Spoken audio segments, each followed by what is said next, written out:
good morning. It's such a joy and privilege to come into your homes with this morning's devotion.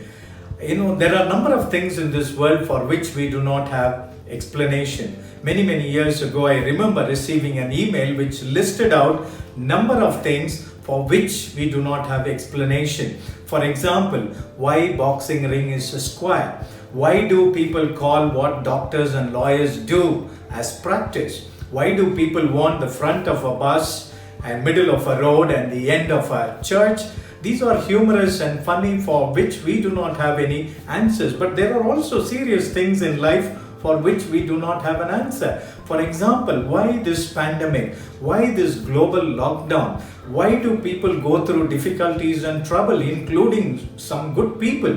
And finally, why is not God answering some of those best prayers? Should we continue to pray, or should we just think anyhow God will do what He wants to do and then give up? I want us to look at a couple of passages from the Word of God this morning. The first one is from Luke chapter 18. Verse 1 says, Jesus told His disciples a parable to show them that they should always pray and not give up. The parable talks about two people, one a wicked judge, the other a helpless widow. She kept coming. The verse 3 says, who kept coming? She was pleading for justice. This wicked judge was not willing to do it until one day he realized he needs to get rid of her. So in order to do that, he granted her justice.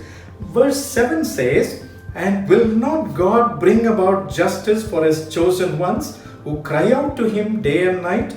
Will He keep putting them off? Now, Jesus is not suggesting that God is like this wicked judge. No, not at all. God is different from the judge as day is from night. Then what is He suggesting? He is suggesting that if a wicked judge could do so much, how much more God, who is so compassionate, who is so loving, who is so caring, will do for His children. God is, the point is that we should keep praying, not give up. Earlier years when we would worship in Millennium Gardens, I remember we would have a banner for many years which just said, push. Pray until something happens. That is what God expects us to do. So we need to be very persistent in our prayers, though not like cheetah, because cheetah is supposed to be the fastest animal. It runs 70 miles an hour, but only for a short distance. You know the reason?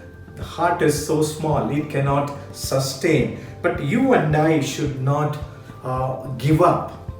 Revelation chapter 5 verse 8 talks about 24 elders. Each of them were holding a harp and a golden bowl full of incense. And we are told these incense is nothing but the prayers of saints.